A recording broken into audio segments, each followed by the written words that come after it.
প্রিয় শিক্ষার্থীরা, তোমরা কেমন আছো? আশা করি ভালো আছো। পাথরঘাটা বালিকা উচ্চ বিদ্যালয়ের পক্ষ থেকে আজকের এই অনলাইন ক্লাসে তোমাদেরকে স্বাগত জানাচ্ছি।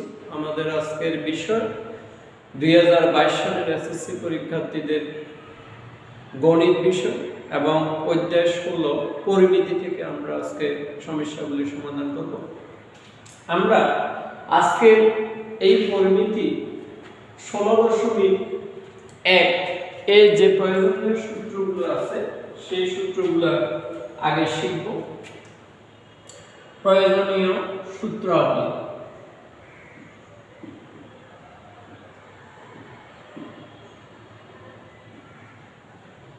এখানে প্রথমে আমরা ত্রিভুজের, যেহেতু এইটা ত্রিভুজ সংক্রান্ত সমস্যা বলি, ত্রিভুজের ক্ষেত্রফল নির্ণয়ের সূত্রটা আমাদের নিশ্চয়ই জানা আছে। তাহলে ত্রিভুজের ক্ষেত্রফল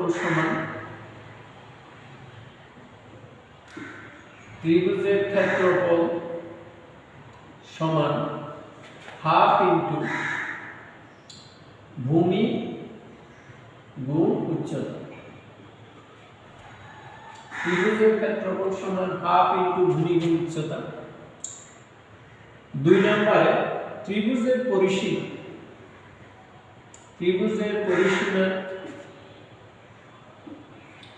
সমান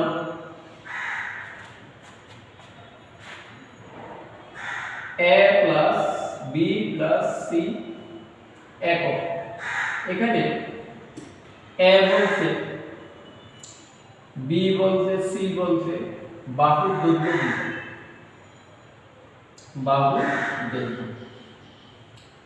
যেমন মনে করো একটা ত্রিভুজ আমরা আঁকলাম। এই ত্রিভুজটা, এটা হলো AB বাহু, এটা BC বাহু, এটা AC বাহু। AB সমান যদি আমি A লিখি, BC সমান যদি B লিখি, আর AC সমান যদি C লিখি, তাহলে সেই ক্ষেত্রে তার পরিসীমা হবে সবগুলো বাহু যোগ। আর এর ক্ষেত্রফল দাঁড়াবে হাফ ইন্টু ভূমি গুণ উচ্চতা, অর্থাৎ হাফের সাথে ভূমি গুণ করব, তার সাথে উচ্চতা গুণ করব। তাহলে যে সমস্যার ভিতরে ভূমি এবং উচ্চতার মান দেওয়া থাকবে তখন আমরা এই সূত্রটা প্রয়োগ করব, এবং সেখানে যদি a b c আলাদা আলাদা মান দেওয়া থাকে তাহলে আমরা তার পরিসীমার বেলায় এই সূত্রটা প্রয়োগ করব। এটা হলো যে কোনো ত্রিভুজের বেলায় এই সূত্রটা প্রযোজ্য। এখন যদি তোমাকে বলা হয় যে একটা ত্রিভুজের 2টি বাহু এবং তাদের অন্তর্ভুক্ত কোণ দেওয়া আছে, তাহলে সেই ক্ষেত্রে ত্রিভুজের ক্ষেত্রফল কি হবে? তাহলে সেই ক্ষেত্রে ত্রিভুজের ক্ষেত্রফল সমান হাফ AB sin θ। উদাহরণ হিসেবে দেখো, মনে করো এটা একটা ত্রিভুজ। এখন এটা A এর মান দেওয়া আছে, মানে AB এর মান দেওয়া আছে, BC এর মান দেওয়া আছে B, এবং তাদের অন্তর্ভুক্ত কোণ θ দেওয়া আছে। তখন সেই ক্ষেত্রে আমরা লিখব যে হাফ AB sin θ। এবার আসো 4 নম্বরে, যদি সমবাহু ত্রিভুজ দেওয়া থাকে, সমবাহু ত্রিভুজের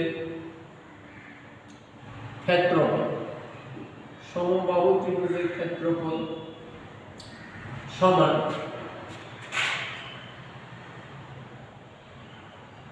√3/4 a স্কয়ার বর্গ একক। √3/4 a স্কয়ার বর্গ একক। এখানে a হলো সমান সমান বাহুর দৈর্ঘ্য, মানে এখানে a হলো বাহুর দৈর্ঘ্য, কারণ সমবাহু ত্রিভুজ কাকে বলে? যে ত্রিভুজের সকল বাহু সমান। যেমন আমি এখানে একটা দেখালাম, এই ত্রিভুজটা এই বাহু AB BC AC, AB বাহুর দৈর্ঘ্য A, BC বাহুর দৈর্ঘ্য A, AC বাহুর দৈর্ঘ্য A যদি হয় তাহলে সেই ক্ষেত্রে আমরা এটাকে সমবাহু ত্রিভুজ বলবো। সমবাহু ত্রিভুজের আরো একটি বৈশিষ্ট্য আছে, এটার কোণগুলো সবগুলোর মান 60 ডিগ্রি। কারণ আমরা জানি যে ত্রিভুজের তিন কোণের সমষ্টি 180 ডিগ্রি। তাহলে যেহেতু তার প্রত্যেকটা বাহু সমান, সেহেতু তার প্রত্যেকটা কোণ সমান। তাহলে সমবাহু ত্রিভুজের ক্ষেত্রফল √3/4a² বর্গ একক এবং এর প্রত্যেক বাহুর দৈর্ঘ্য 1। এরপর আসো 5 সমদ্বিবাহু ত্রিভুজের ক্ষেত্রফল। সমদ্বিবাহু ত্রিভুজের ক্ষেত্রফল সমান হবে b/4 √4a² - b²। এখানে একদম বর্গ একক করবে। এখানে a হলো বাহুর দৈর্ঘ্য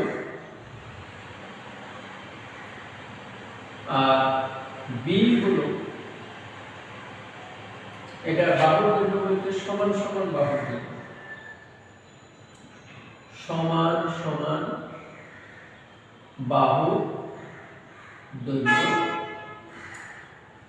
আর b হলো ভূমির দৈর্ঘ্য, ভূমির দৈর্ঘ্য। এখন এটা কিভাবে বুঝবো? এটা যদি আমি একটা সমবাহু ত্রিভুজ আঁকি, তখন এটার এই বাহু যদি a হয়, এটাও a হয়, আর এটা যদি b হয়, তখন আমরা এটাকে সমদ্বিবাহু ত্রিভুজ বলবো। কারণ যে ত্রিভুজের দুইটি বাহু সমান, অপর বাহুটি ভিন্ন, তখন সেটাকে বলা হয় সমদ্বিবাহু ত্রিভুজ। তাহলে সমদ্বিবাহু ত্রিভুজের ক্ষেত্রফল হলো b/4 √4a² - b² বর্গ। তাহলে এখানে a হলো সমান সমান বাহুর দৈর্ঘ্য আর b হলো ভূমি দৈর্ঘ্য। তাহলে তোমরা আশা করি বুঝছো এখানে সমদ্বিবাহু ত্রিভুজের পরিসীমা কি হবে? পরিসীমার সূত্র হলো সবগুলা বাহুর যোগফল। তাহলে এখানে সবগুলা বাহু a, তাহলে a + a + a সমান 3 এত একক, এখানেও 3a। তাহলে সমবাহু ত্রিভুজের পরিসীমা হবে 3a একক আর সমদ্বিবাহু ত্রিভুজের পরিসীমা সমান a + a + b।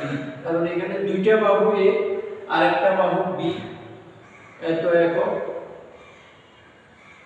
সমান 2a + b একক। এটা হলো সমদ্বিবাহু ত্রিভুজের পরিসীমা।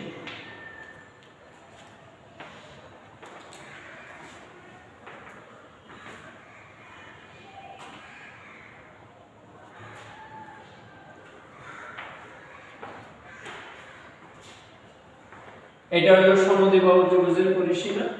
এছাড়া ত্রিভুজের পরিসীমা আরো একটা আছে, যেমন ত্রিভুজের ক্ষেত্রফল সমান √s * s - a * s - b * s - c এত বর্গ।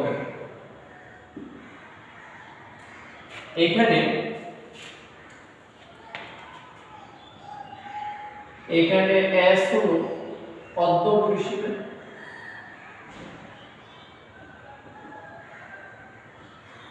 a b c হলো বাহুর দৈর্ঘ্য। তাহলে দেখো এই সূত্রগুলো যদি আমাদের জানা থাকে, তাহলে আমরা এই রূপে যে কোনো অঙ্ক করতে পারবো। তাহলে চলো আমরা আবার এই সূত্রগুলো রিপিট করি। তোমাকে যদি বলা হয় যে একটা ত্রিভুজের তিনটা বাহু ভিন্ন ভিন্ন, সেই ক্ষেত্রে ত্রিভুজটির সূত্র কি হবে? তাহলে আমরা লিখব square root s into s minus a into s minus b into s minus c বর্গ একক। এখানে s হলো অর্ধপরিসীমা, a b c হলো তিনটা বাহুর প্রত্যেকটা দৈর্ঘ্য। আর এই ত্রিভুজটার পরিসীমা কি হবে? a plus b plus c। তাছাড়া যে কোনো ত্রিভুজের বেলায় তার ক্ষেত্রফল নির্ণয়ের সূত্র হলো হাফ ইনটু ভূমি গুণ উচ্চতা। এরপর সমবাহু ত্রিভুজের ক্ষেত্রফল হলো b বাই √3/4 a স্কয়ার বর্গ একক। এখানে a হলো প্রত্যেকটা বাহু দৈর্ঘ্য, কারণ সমবাহু ত্রিভুজের সবগুলো বাহু সমান। এই জন্য সমবাহু ত্রিভুজের ক্ষেত্রফল হবে √3/4 a স্কয়ার বর্গ। আর সমবাহু ত্রিভুজের পরিসীমা হবে a plus a plus a সমান 3a একক। এরপর সমদ্বিবাহু ত্রিভুজের ক্ষেত্রফল হলো b/4 √4a square minus b square. এখানে b হলো ত্রিভুজটির ভূমির দৈর্ঘ্য আর a হলো ত্রিভুজটির সমান সমান বাহুর দৈর্ঘ্য, এবং পরিসীমা হবে a প্লাস b সমান 2a প্লাস b। তাছাড়া একটা ত্রিভুজের যদি দুইটি বাহু দেওয়া থাকে এবং তাদের অন্তর্ভুক্ত কোণ দেওয়া থাকে, সেই ক্ষেত্রে তার ক্ষেত্রফল হলো হাফ ইনটু ভূমি গুণ, তার ক্ষেত্রফল হবে half into a b sin θ। এখানে a হইল একটা বাহুর দৈর্ঘ্য, b হইল আরেকটা বাহুর দৈর্ঘ্য, এবং sin θ এর মধ্যে θ হলো বাহু দুটির অন্তর্ভুক্ত কোণ। আশা করি তোমরা এটা বুঝতে পেরেছো। এই সূত্রগুলো বারবার তোমরা চর্চা করবে, তাহলে এই যে অঙ্কগুলো তোমরা ভালোভাবে বুঝতে পারবে। এখন আমরা এখান থেকে প্রথম অঙ্কটা আমরা দেখি যে একটি সমকোণী ত্রিভুজের, এখানে আরেকটা সূত্র আছে যেটা আমরা পিথাগোরাসের উপপাদ্য থেকে শিখেছিলাম, যে পিথাগোরাসের উপপাদ্যের মধ্যে এটা সমকোণী ত্রিভুজের, এটা হলো সমকোণ ABC, এটা হলো সমকোণের বিপরীত বাহু অতিভুজ, আর সমকোণ সংলগ্ন বাহু দুটিকে একটাকে বলা হয় লম্ব আর একটা হলো ভূমি। তাহলে অতিভুজ স্কয়ার সমান, এটার বেলায় পিথাগোরাসের উপপাদ্যের সংক্ষিপ্ত রূপটা হলো অতিভুজ স্কয়ার সমান লম্ব স্কয়ার প্লাস ভূমি স্কয়ার। অতিভুজ স্কয়ার সমান লম্ব স্কয়ার যোগ ভূমি স্কয়ার। অতিভুজ হলো সমকোণের বিপরীত বাহুকে অতিভুজ বলা হয়, আর লম্ব বলা হয় যে ভূমি রেখার সাথে যেটা লম্ব থাকবে সেটা হলো লম্ব, আর এটা হলো ভূমি। তাহলে অতিভুজ স্কয়ার সমান লম্ব স্কয়ার যোগ ভূমি স্কয়ার, এই সূত্রটাও তোমাদেরকে শিখতে হবে। এখন আসো আমরা প্রথম অঙ্কটা করি, যে এখানে বলা হয়েছে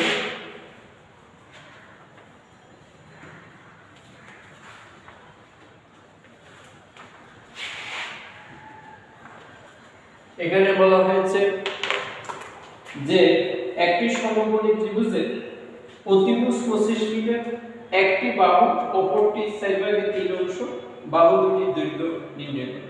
তাহলে আমরা লিখব, মনে করি সমকোণী ত্রিভুজটির ভূমি সমান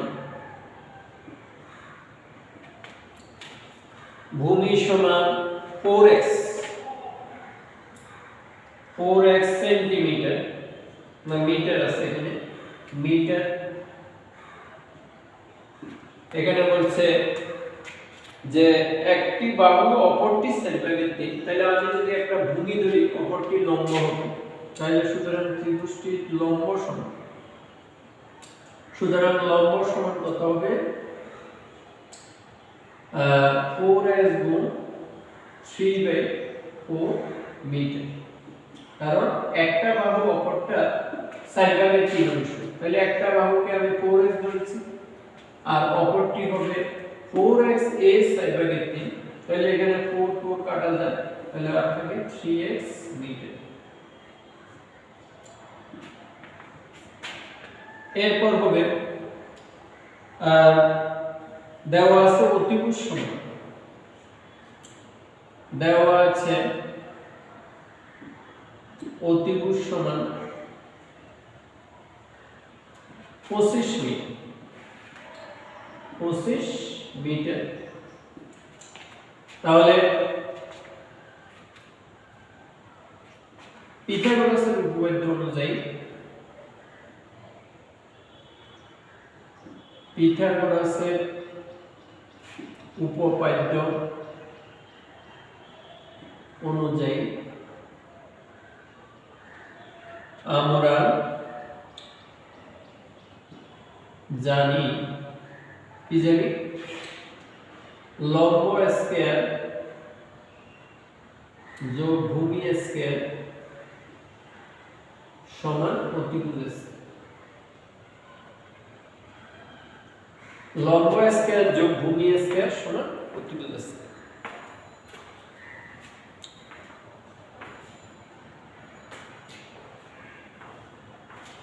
তাহলে আমরা যদি লম্বের জায়গায় কি বসে, লম্বের জায়গায় 3x বসে, 3x হোল স্কয়ার যোগ ভূমির জায়গায় 4x হোল স্কয়ার, অতিভুজের জায়গায় 25 স্কয়ার।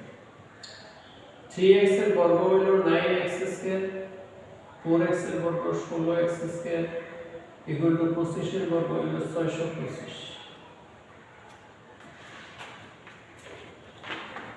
বা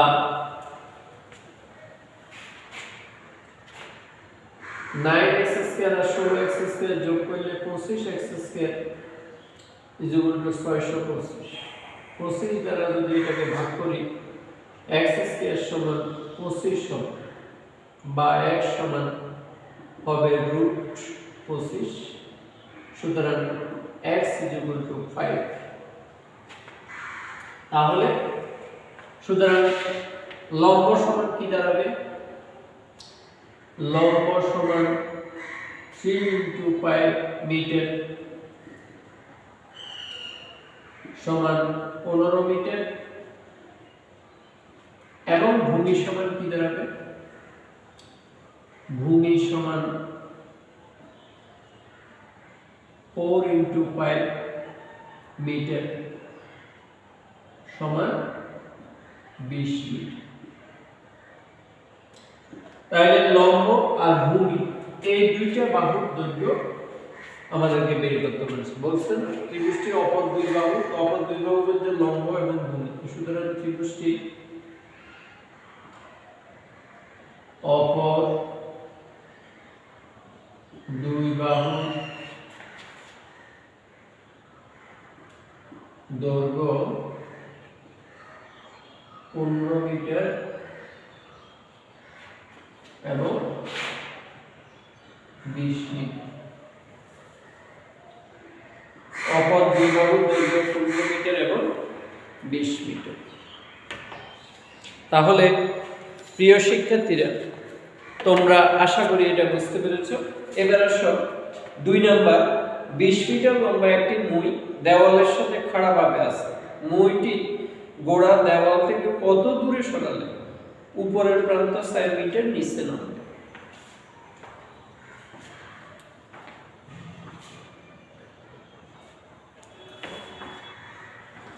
তাহলে এখন এটার জন্য আমাদেরকে চিত্র আঁকতে হবে। আমরা দেওয়ালের সাথে যে মই রাখবো সেটা কি রকম, মনে করো এটা দেওয়াল, এখন এই দেওয়ালের নাম হলো AB। এখন এই দেওয়ালের সাথে খাড়াভাবে এটা আছে। এখন যদি আমি এটাকে কাজ করি তাহলে আমাকে খাড়াভাবে তো দেওয়ালে তোলা যাবে না মই দিয়ে, কারণ মইটা পড়ে যাবে। তখন আমাকে এখানে হেলানো করে দিতে হবে। যখন হেলানো করব তখন মইটা এখানে নেমে আসবে। তখন এটাকে যদি আমি CD ধরি, তাহলে অর্থাৎ AB সিডিটা এবি বরাবরই ছিল। এটাকে যখন আমি গোড়াটা টেনে এখানে নিয়ে আসলাম তখন এটা দেওয়াল থেকে নিচে নেমে গেল। কতটুকু নামলো সেটা দৈর্ঘ্য আগে ছিল 20 মিটার। যেই মাত্র আমি এখানে নেমে দিলাম তাহলে এটা 4 মিটার নেমে গেল। তাহলে এটা 20 মিটার ঠিকই আছে, কারণ মইটা আগে যে পজিশনে ছিল এখনো সেটা। মইটাকে কাটা হয়নি। মইয়ের দৈর্ঘ্য আর দেওয়ালের দৈর্ঘ্য একই ছিল 20 মিটার।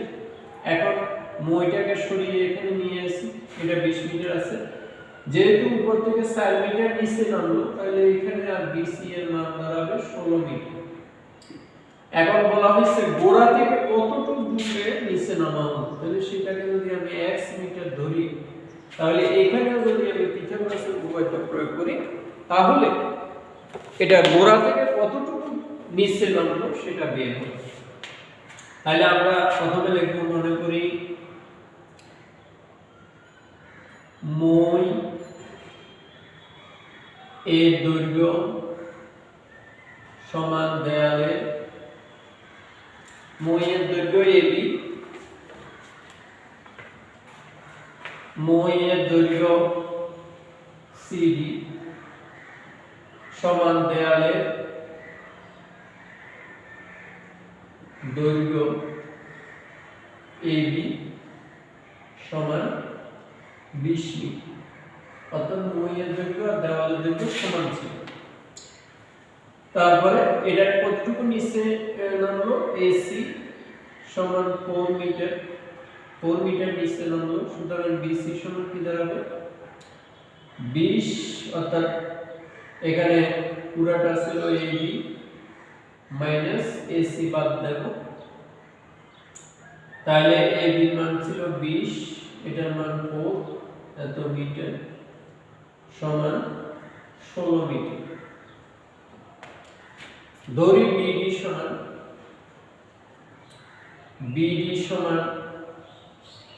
x মিটার, অর্থাৎ সে দেওয়াল থেকে কতটুকু নিচে নামলো সেটা বের করব।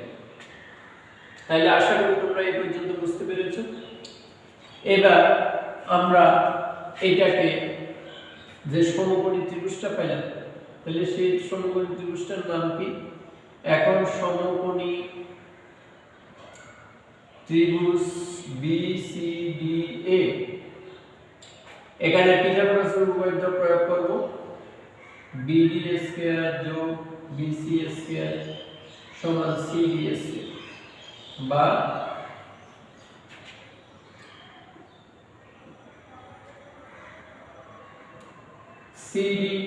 BD এর জায়গায় আমি মান বসাবো।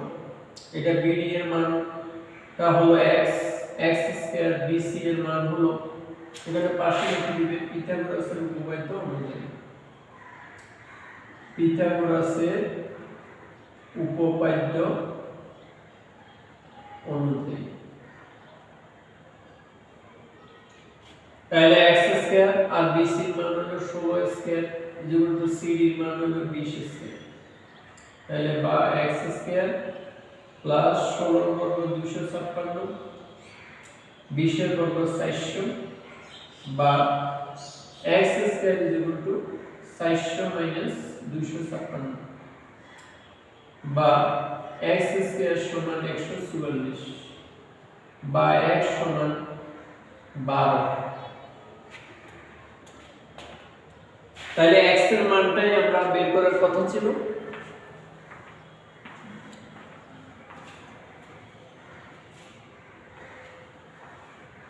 তাহলে x টা হলো BD এর মান, সুতরাং BD সমান 12 মিটার। তাহলে আমাদেরকে বলা হয়েছিল যে মইটাকে কতটুকু সরানো হয়েছে। তাহলে আমাদেরকে প্রশ্ন করা হয়েছে যে মইটি গোড়া দেওয়াল থেকে কতটুকু সরানো হয়েছে। তাহলে লেখা হবে, সুতরাং মইটির গোড়া